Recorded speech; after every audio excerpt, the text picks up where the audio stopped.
You don't get tired of people because you're cold, strange, or antisocial. You get tired because you perceive too much. And that perception caused something almost no one sees. If you leave without subscribing, tomorrow when you feel that exhaustion again after being around people, and you don't know why, you'll forget there's a place that understands this. Subscribe now. Red button below.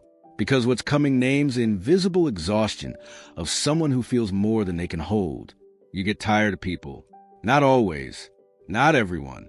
But there's something that happens when you're with others too long. An exhaustion that doesn't come from your body. It comes from somewhere deeper. Like your energy is seeping out without you noticing.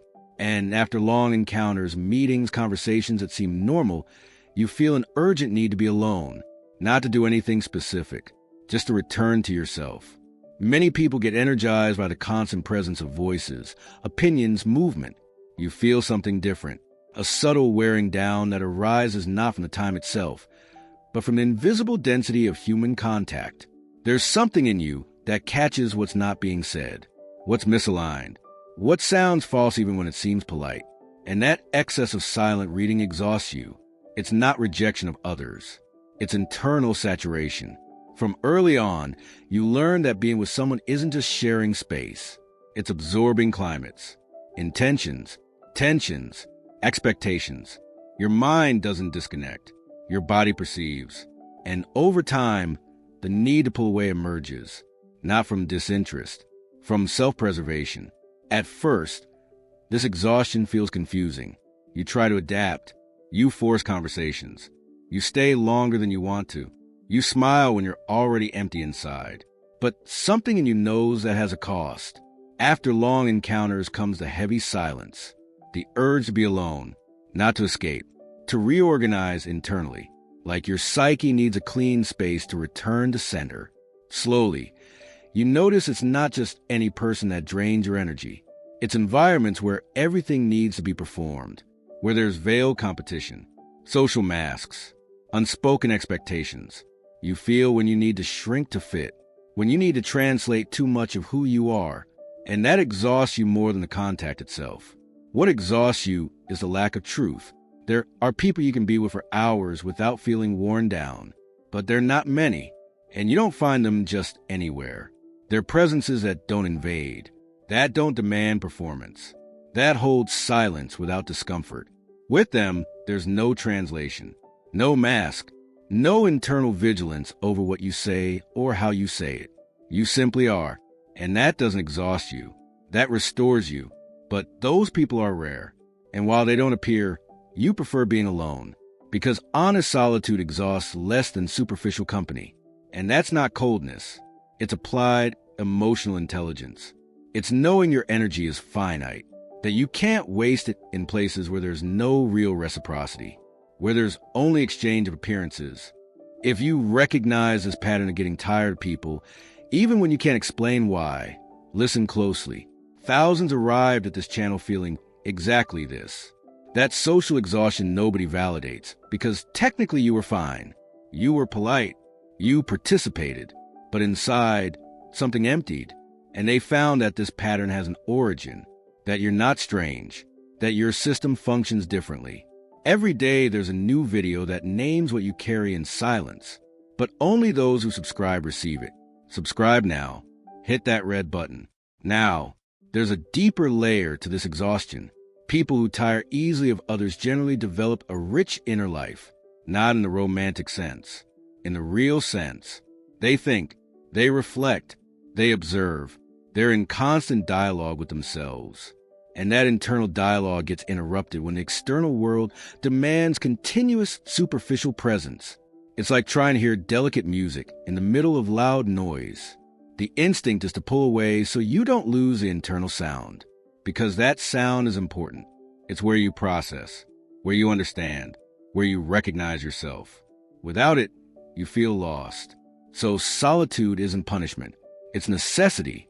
It's the space where your mind can function without interference, where your thoughts align, where your energy returns, where you feel whole again. The modern world calls this isolation, but in deeper terms, it's regulation.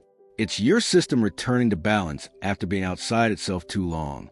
Over time, you start noticing you prefer few connections, but real ones. Conversations that don't require performance. Silences that don't make you uncomfortable. Presences that don't invade. This doesn't come from fear of people. It comes from an unconscious refusal to waste psychic energy on what doesn't nourish. And that's wise, because energy isn't infinite. And when you spend in the wrong places, there's nothing left for you, for what really matters, for what sustains you. There's another aspect almost no one mentions. This exhaustion is also defense against dissolution of self. When you spend too much time in environments where you need to mold yourself, something in you starts to get lost. Your ideas get confused. Your emotions mix. You leave different than how you entered, and not in a good way. You leave less yourself, more contaminated by others' expectations, more disconnected from what you really feel. People with heightened sensitivity perceive this early, and they learn, even without knowing how to explain it, that distance is a way to maintain integrity. That's why solitude was never a problem. It always had a restorative function. Only, no one taught you to see it that way. They told you something was wrong with you, that you needed to try harder, be more social, more open, more available. But your body knew something else. It knew that emptied you, that you needed something different. Clean spaces, authentic presences, time with yourself. And when you didn't have them, you got sick inside, not with visible symptoms, with a silent wearing down that nobody noticed. Not even you.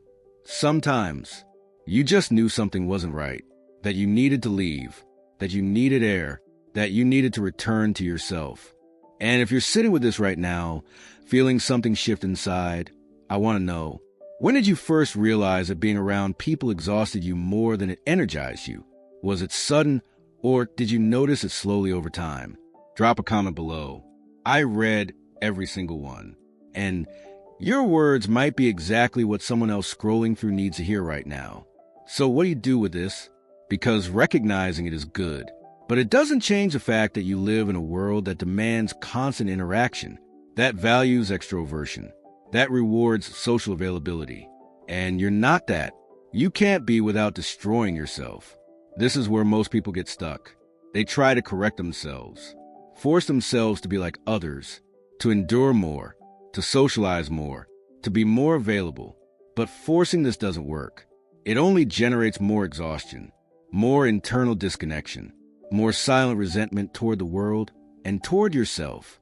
The first thing is to stop seeing yourself as the problem, because you're not. Your internal structure is different, not better, not worse, simply deeper. You don't seek quantity of contact, you seek quality of presence. And that requires more silence, more selection, more consciousness. When you pull away, you're not rejecting the world. You're choosing yourself. You're honoring an internal functioning that doesn't tolerate prolonged superficiality. You're protecting a sensitivity that, if neglected, becomes chronic exhaustion. And that's not selfishness. It's responsibility to yourself. The second is learning to communicate your limits without guilt. You don't need long explanations. You don't need to justify yourself. You simply need to say no when your body asks you to stop. I need time alone. I can't today. I prefer to stay home. And that has to be okay. Without it meaning you don't love people. Without it meaning you're difficult. It simply means you know your limit and you respect it. The third is actively seeking the spaces that nourish you, because they do exist. They're not many, but they exist. People with whom you don't need to translate yourself. Places where you can exist without performance. Activities that don't drain but restore. When you find that, protect it. Prioritize it. Because those spaces are what sustain your psychic health. They're what allow you to keep functioning in a world that exhausts by default. And the fourth, the most important, is understanding that this doesn't change.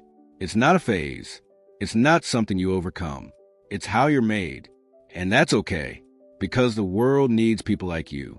People who perceive, who feel, who think deeply, who don't settle for surfaces, who demand truth. Those people sustain something important in the world, even when they don't always know it, even when sometimes they only feel the exhaustion. So here you are, still getting tired of people, still needing time alone to return to yourself. still feeling like you perceive too much for this world. But now you know something. You know this is a defect. It's not coldness. It's not a problem to solve. It's a way of being. It's deep sensitivity. It's emotional intelligence operating. And that understanding doesn't remove the exhaustion, but it removes the guilt. And when the guilt leaves, something breathes. Because many people spend their lives hating themselves for not being able to be like others, judging their need for solitude, feeling broken because they don't enjoy long parties, constant gatherings, continuous social exposure. But you're not broken. You're responding to a different internal design. And there's a difference. What's broken needs repair. What's different needs understanding. And when you understand, you stop fighting yourself. You start accompanying yourself. When you feel the exhaustion arriving, instead of judging it, you recognize it. My energy is depleting. I need to stop. And you stop, without drama, without guilt, without endless explanations. You simply stop and give yourself the space you need. Not because you're weak, because you're conscious. Little by little, in those moments of self-respect, something strengthens. The sensitivity doesn't disappear. The exhaustion doesn't disappear. But something new appears. Clarity about who you are, about what you need, about what kind of life sustains your way of existing. And from there, you build differently. You don't try to fit into molds that exhaust you. You build spaces that sustain you. You seek people who don't drain. You prioritize quality over quantity, truth over appearance, depth over surface. And that, even though it might seem lonely from the outside, from the inside is the closest thing to peace you felt. It won't be linear. There will be days when the world demands more than you can give, when you need to be present even though you're empty, when you can't pull away even though you need to. And that will exhaust you. It will hurt. It will make you question everything again. But those days don't erase what you know. They don't erase that your exhaustion is legitimate, that your need for solitude is real, that your way of functioning is valid. They only mean you're still learning to navigate a world that wasn't designed with you in mind. And that learning takes time, takes patience, takes compassion with yourself, with your rhythm, with your need to go slower than others. Because in the end, this isn't a path to fix yourself. It's a path to understand yourself, to stop seeing yourself as someone who needs to change and start seeing yourself as someone who needs to be respected. Respected by others, yes, but above all, respected by you. And when that happens, when you finally stop apologizing for needing what you need, something profound transforms. The exhaustion from people doesn't disappear, but it stops being shame. It stops being guilt, and it becomes what it always was, an internal thermometer, an indicator that you perceive too much to get lost just anywhere, that your soul needs authentic spaces to exist. And when you understand that, something calms. You don't need to explain yourself anymore. You don't need to force yourself. You just need to respect the deep rhythm of someone who was born to feel, understand, and live with more consciousness than most. Thousands are already here. Subscribe to receive this every day, because understanding what you carry doesn't erase it, but it transforms your relationship with it. And that transformation is where your power lives. Thank you for being here. Thank you for staying. See you soon.